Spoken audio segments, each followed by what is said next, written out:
Good morning students. विद्यार्थ्यांनो, आतापर्यंत आपण monohybrid cross, dihybrid cross, Mendel's law या कन्सेप्ट बघितलेल्या आहेत.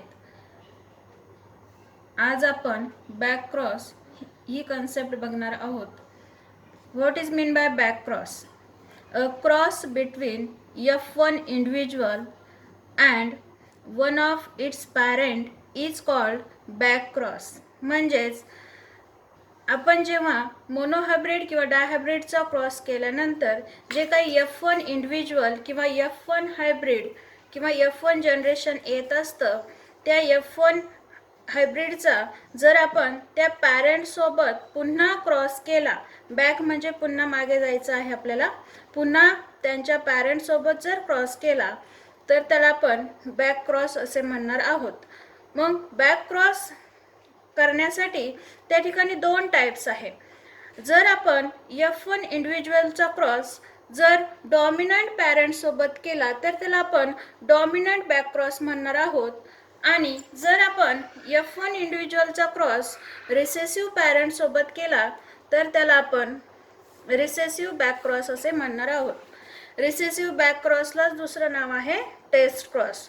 हे जे कन्सेप्ट्स आहेत, back cross, dominant back cross, recessive back cross, या कन्सेप्ट आपण एक्झाम्पलच्या साहाय्याने एक्सप्लेन करूया.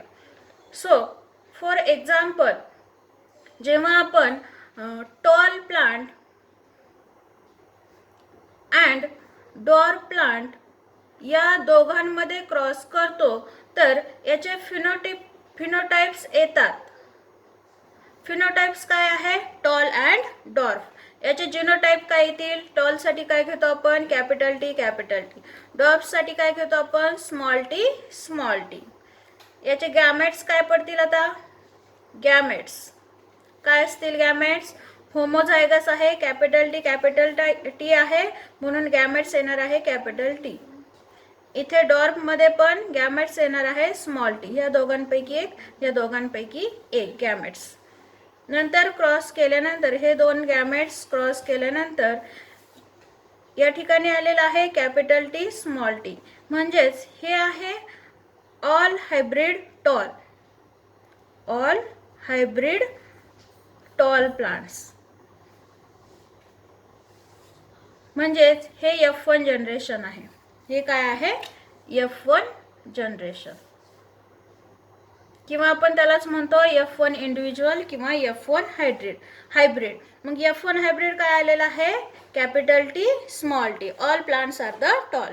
मग हे जे F1 जनरेशन आलेलं आहे किंवा F1 हायब्रिड आलेलं आहे, त्याला जर आपण पॅरेंट सोबत क्रॉस केला, पॅरेंट कोण आहे इथे? टॉल आणि डॉर्फ. टॉल मध्ये कॅपिटल टी आहे, डॉर्फ मध्ये स्मॉल टी आहे.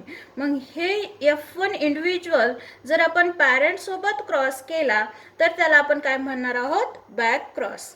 मग हा F1 इंडिव्हिज्युअल जर आपण डॉमिनंट पॅरेंट सोबत क्रॉस केला, डॉमिनंट कोण आहे? टॉल, तर त्याला म्हणतात डॉमिनंट बॅक क्रॉस. हा जो F1 इंडिव्हिज्युअल आहे तो जर आपण रिसेसिव्ह पॅरेंट सोबत क्रॉस केला, रिसेसिव्ह कोण आहे? डॉर्फ, तर त्याला म्हणायचं आहे रिसेसिव्ह बॅक क्रॉस किंवा त्यालाच म्हणतात टेस्ट क्रॉस. म्हणून बॅक क्रॉस मध्ये दोन टाइप आहे. First type, it is the recessive back cross. Recessive back cross. Recessive back क्रॉसला दुसरं नाव आहे टेस्ट क्रॉस. काय नाव आहे? Test cross. काय म्हटले आपण? रिसेसिव्ह बॅक क्रॉस काय येईल आता डेफिनेशन? अ क्रॉस बिटवीन, काय येईल definition? A cross between F1 individual, F1 individual म्हणू शकतो, हायब्रिड म्हणू शकतो किंवा जनरेशन. कुणासोबत क्रॉस करायचा F1 इंडिव्हिज्युअलचा? त्याच्या रिसेसिव्ह पॅरेंट सोबत. अ cross between F1 individual and it's recessive parent, and its recessive parent is called recessive back cross किंवा taste cross. काय लिहिली डेफिनेशन आपण?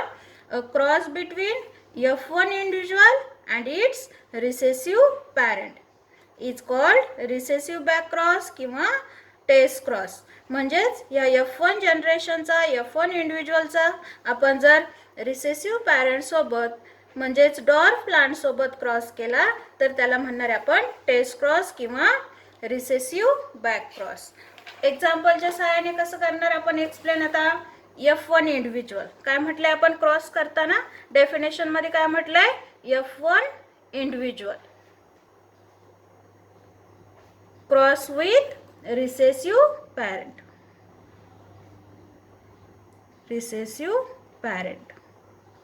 ठीक आहे. F1 इंडिव्हिज्युअल काय येईल? त्याचे जिनोटाइप्स काय आहे F1 चे? इथं काढलेलं आहे आपण. Capital T small t. Cross with recessive चे जिनोटाइप काय आहे? Small T. पुढची स्टेप कोणती आहे आपली? गॅमेट्स. आता F1 इंडिव्हिज्युअल जो आहे तो हेटेरोझायगस आहे. म्हणजेच एक कॅपिटल टी आहे, एक स्मॉल टी आहे. म्हणून दोन टाईपचे गॅमेट्स पडतील, कॅपिटल टी आणि स्मॉल टी. या ठिकाणी हा कॅपिटल टी, हा स्मॉल टी. रिसेसिव्ह कसा आहे? होमोझायगस आहे.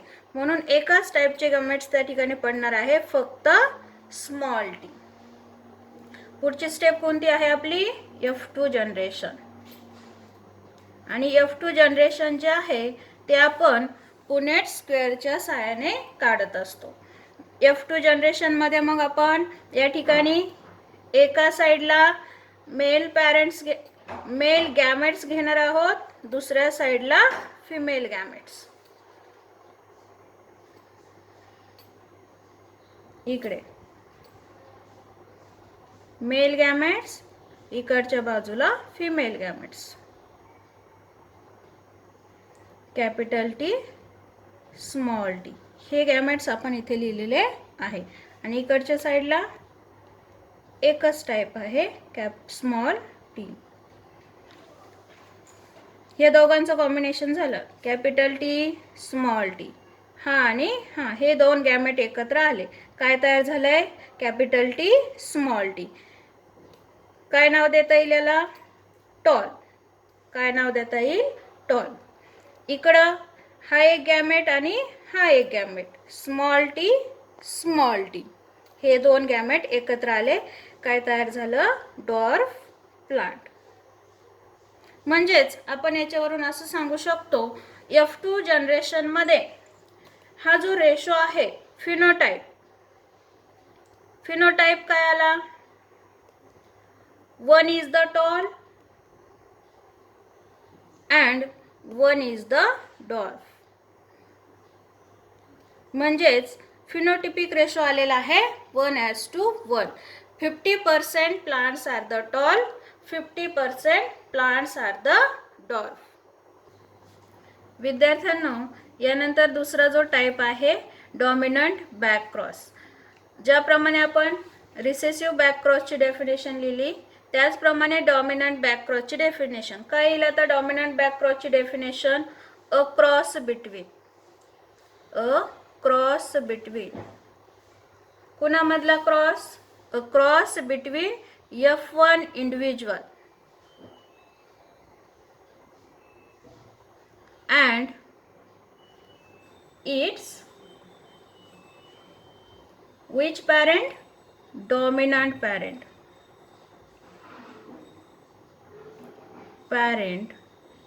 is called dominant back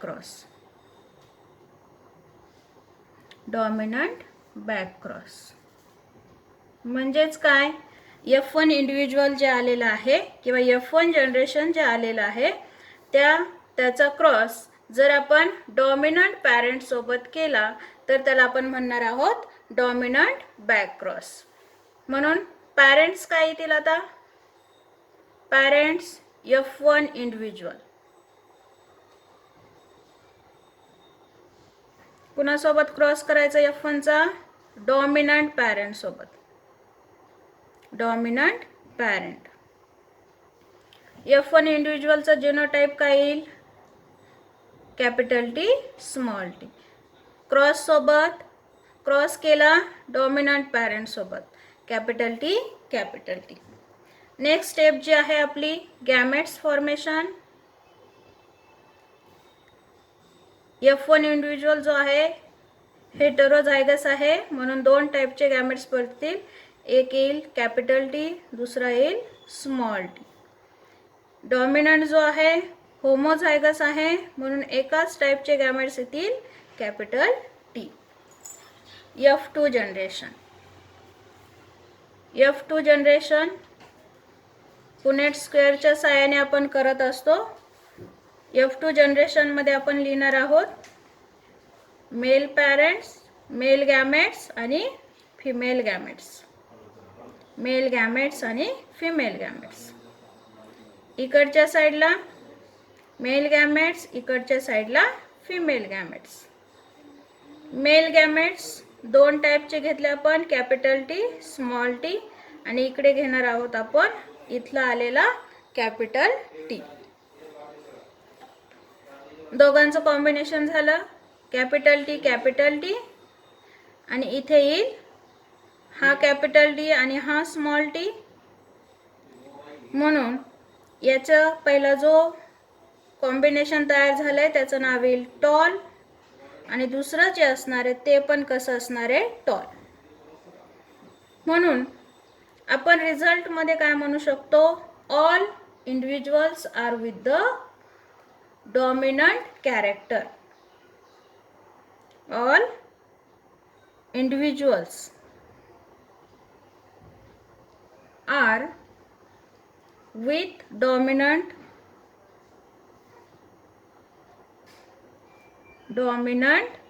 characters. Dominant characters म्हणजेच all individuals are the tall.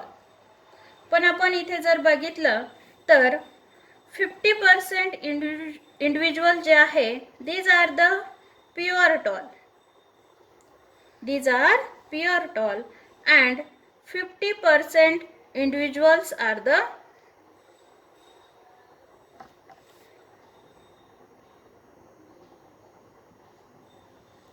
hybrid tall. 50% कसे आहे? हायब्रिड टॉल आहे. ठीक आहे. आता हे जे क्रॉस बघितलेले आहे, बॅक क्रॉस जो बघितलेले आहे आपण, टेस्ट क्रॉस असेल किंवा डॉमिनंट बॅक क्रॉस असेल, हा आपण फक्त एकच कॅरेक्टर कन्सिडर करून घेतलेला आहे. मेंडेलने सांगितलेले पी प्लांटचे जे 7 कॅरेक्टर आहे त्यापैकी कोणताही कॅरेक्टर घेऊन आपण हा क्रॉस करू शकतो. ज्या पद्धतीने मोनोहायब्रिड क्रॉस आपण काढलेला आहे, मोनोहायब्रिड क्रॉस मध्ये बॅक क्रॉस काढलेला आहे, त्याच पद्धतीने आपण डायहायब्रिड बॅक क्रॉस पण करू शकतो. डायहायब्रिड क्रॉस करत असताना 2 कॅरेक्टर कन्सिडर करून आपण बॅक क्रॉस करणार आहोत. ज्या पद्धतीने मोनोहायब्रिड टेस्ट क्रॉसचा रेशो 1:1 आलेला आहे, तो डायहायब्रिड क्रॉससाठी 1:1:1:1 येईल. आता हे जे क्रॉस आहे बॅक क्रॉस मध्ये जो टेस्ट क्रॉस आहे, it is having the some significance. Back क्रॉसचा सिग्निफिकन्स काय येईल? आता कशासाठी बॅक क्रॉस वापरायचा आहे? बॅक क्रॉस जो आहे it is use to obtain the pure lines. Then back cross is also used to determine the genotype of the F1 individual. It is rapid method of improving the crop plants. Then back cross is used for the hybridization due to the simple ratio. Back cross is used to introduce desirable characters. It is help to determine genotype of the parent, and it explains the law of segregation and law of independent assortment. ज्या पद्धतीने back क्रॉसचे काही significance आहे त्याच पद्धतीने taste क्रॉसचे पण काही significance आहे. त्यामध्ये फर्स्ट सिग्निफिकन्स आहे it is use of great significance in the determining the genetic constituent of the organism. Test cross is quicker method of improving the variety of a crop plants. Test cross is an easier and rapid method for obtaining desirable trait in homozygous condition. Then test cross is very useful to breeders and geneticists. Test cross is great help in the production of pure line varieties. And last one, the test cross help in verify the laws of inheritance.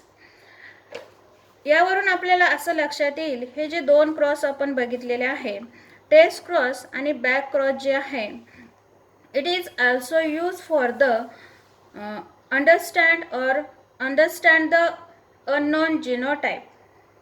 वरचे जे दोन example आपण बघितलेले आहे, recessive बॅकक्रॉस आणि dominant बॅकक्रॉस, यावरून आपण असंही म्हणू शकतो, test cross is a backcross but backcross is not a necessary test cross. म्हणजेच टेस्ट क्रॉस हा बॅकक्रॉस असू शकतो, पण बॅकक्रॉस हा टेस्ट क्रॉस असेलच असं नाही, कारण टेस्ट क्रॉसमध्ये आपण रिसेसिव्ह पॅरेंट्स घेत असतो. आताच मी म्हटलं टेस्ट क्रॉस जो आहे, it is use for the find out the unknown जिनोटाइप्स. म्हणजेच आपण एक्झाम्पलच्या सहाय्याने जर बघितलं, जर रिसेसिव्ह पॅरेंट जे आहे, रिसेसिव्ह पॅरेंट म्हणजेच small R small R. Example घेतले आपण colour of the flower. Colour of the flower घेतल्यामुळे व्हायलेट कलरचं फ्लावर या पी प्लांटला येत असतंय, पण आपण व्हायलेटसाठी कॅपिटल आर घेणार आहोत आणि व्हाईटसाठी स्मॉल आर घेणार आहोत. म्हणून for the white flower the genotype is the small r, and this white flower is crossed with the red flower. Red किंवा व्हायलेट म्हणणार आहोत आणि व्हायलेट साठी कॅपिटल जिनोटाइप आहे कॅपिटल आर किंवा कॅपिटल आर स्मॉल आर. म्हणजेच हे genotype जे आहे ते अननोन आहे. जे जिनोटाइप जे आहे ते अननोन आहे, म्हणजेच आपल्याला माहित नाहीये हे जे रेड फ्लावर जे आहे त्याचे जिनोटाइप कॅपिटल आर आहे की कॅपिटल आर स्मॉल आर आहे, हे आपल्याला माहित नाहीये. म्हणजेच हे जे रेड फ्लावर जे आहे ते होमोझायगस आहे की हेटेरोझायगस आहे ते आपल्याला माहित नाही, म्हणून आपण इथे लिहिलेलं आहे अननोन. मग हे जो अननोन जिनोटाइप आहे, मग तो कॅपिटल असेल किंवा कॅपिटल आर आणि स्मॉल आर असेल, किंवा आपण म्हणू शकतो होमोझायगस कंडिशन मध्ये असेल किंवा हेटेरोझायगस कंडिशन मध्ये आहे, ते आपल्याला माहित नाही. आणि ते जर आपल्याला फाइंड करायचं असेल तर आपण हा क्रॉस यूज करणार आहोत, ज्यामध्ये आपण व्हाईट फ्लावर घेतलेला आहे, ज्याचे जिनोटाइप जे आहे स्मॉल आर आलेले आहे. यांचा जर आपण क्रॉस केला, क्रॉस करण्यासाठी आता बघा आपण इकडे वरच्या साइडला जे गॅमेट्स आहे आपले ते गॅमेट्स घेणार आहोत. हे व्हाईट फ्लावरचे गॅमेट्स आहे. काय येतील ह्या व्हाईट फ्लावरचे गॅमेट्स? Small R. काय येतील? Small R.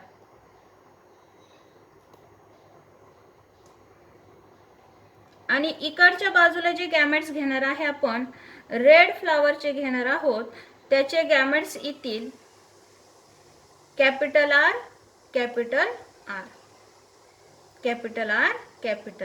ठीक आहे. म्हणजेच इकडे व्हाईट साठी गॅमेट्स घेतलेले आहे स्मॉल आर. ह्या होमोझायगस रेड साठी घेतलेले आहे कॅपिटल आर. या दोन्ही गॅमेट एकत्र आले तर काय तयार होईल? हा आर कॅपिटल आणि हा आर स्मॉल, म्हणजेच capital R small R. Same here capital R small R, हे दोघं सेम हियर. हा कॅपिटल आर आणि हा small R, capital R small R. इथे पण कॅपिटल आर स्मॉल आर. याच्यावरून आपण असा रिझल्ट काढू शकतो, all flowers are the red. ठीक आहे, कॅपिटल आर आहे म्हणजे हे पण रेड आहे. हे चारही फ्लावर कसे आहे, रेड आहे. म्हणजेच फ्लावर इज होमोझायगस. म्हणजेच याच्यावरून आपल्याला असं समजलेलं आहे, हे जे आपण अननोन जिनोटाइप घेतलेला आहे, which is the homozygous. Homozygous, which is the homozygous type. म्हणजेच कॅपिटल आर अननोन आहे. कसं आहे हे, मग होमोझायगस. याचाच अर्थ काय आहे, जर आपण हे जे फ्लावर घेतलेलं आहे, रेड फ्लावर, त्याचे जिनोटाइप कॅपिटल आर म्हणजेच होमोझायगस कंडिशन असेल, तर फ्लावर कसे येतील, all flowers are the red. इकडच्या साईडला आपण घेणार आहोत, हे जे व्हाईट फ्लावर आहे त्याचे गॅमेट्स. त्याचे गॅमेट्स काय येतील आता, स्मॉल आर. ठीक आहे. इकडच्या बाजूला काय घेणार आहोत आपण आता, हे जे अननोन घेतलेलं आहे आपण, हेटेरोझायगस, कॅपिटल आर. याचे गॅमेट्स काय येतील आता, इथे येईल कॅपिटल आर, इथे येईल स्मॉल आर. या दोघांचं कॉम्बिनेशन केलं तर आपल्याला पुन्हा 4 टाईपचे कॉम्बिनेशन मिळतील. इकडचा हा कॅपिटल आर आणि इकडचा हा स्मॉल आर, हे दोन गॅमेट्स एकत्र आले. इकडे पण कॅपिटल आर, स्मॉल आर, हे दोन गॅमेट्स एकत्र आले. इथे बघा, इकडचं स्मॉल आर आहे, इथे पण स्मॉल आर आहे, हे दोघं. इथे स्मॉल आर. म्हणजेच याच्यावरून आपण असं कन्फर्म करू शकतो, here it is the red. हा कोणता येईल, व्हाईट. म्हणजेच रेड आणि व्हाईटचा जो रेशो आहे, किती येईल तो, रेड आणि व्हाईट किती येईल ratio, red and white 1:1 ratio. म्हणजेच 50% flowers are the red, 50% flowers are the white. यावरून आपण असं कंक्लुजन काढू शकतो, फ्लावर जे आहे, ह्या फ्लावरचा जी कंडिशन आहे, हेटेरोझायगस आहे. कसं आहे हे फ्लावर, हेटेरोझायगस. आणि हेटेरोझायगसचं जिनोटाइप काय आहे, हेटेरोझायगस म्हणजे काय येईल, इथं जो जिनोटाइप लिहिलेला आहे आपण, unknown genotype, capital R, small R. ठीक आहे. इथे पण बघितले आपण, all flowers are the red. इथं कॅपिटल आर, स्मॉल आर आहे, म्हणजे हे फ्लावर कसं आहे, रेड.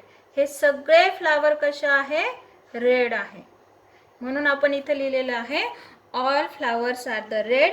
आणि जर क्रॉस केल्यानंतर, आपण रिसेसिव्ह पॅरेंट सोबत क्रॉस केल्यानंतर जर सगळे फ्लावर रेड आले, तर तो क्रॉस कसा असणार आहे, त्या अननोन जिनोटाइप कसा असणार आहे, होमोझायगस असणार आहे. म्हणजेच प्युअर होमोझायगस. नंतर जर आपण क्रॉस करत असताना रिसेसिव्ह सोबत 50% जर डॉमिनंट आले, 50% रिसेसिव्ह आले, म्हणजेच आपण इथे या क्रॉसमध्ये बघितले बघा, रेड 2, व्हाईट 2, 2:2, म्हणजेच किती येईल, 1:1. म्हणजेच याचा अर्थ काय आहे, जर आपण 100 फ्लावर कन्सिडर केले, तर 50% फ्लावर कसे येतील, रेड, 50% कसे येतील, व्हाईट. मग हा रेशो जर 1:1 आला, तर अननोन जिनोटाइप कसा असेल, हेटेरोझायगस असेल. म्हणजेच कॅपिटल आर, स्मॉल आर असेल. यावरून आपण असं सांगू शकतो, जर आपल्याला एखादा प्लांटचा जिनोटाइप माहीत नसेल, तर तो जिनोटाइप काढण्यासाठी आपण हे जे रिसेसिव्ह कॅरेक्टर घेतलेलं आहे, टेस्ट क्रॉसचा यूज करून आपण ते अननोन जिनोटाइप डिटरमाइन करू शकतो. थँक्यू.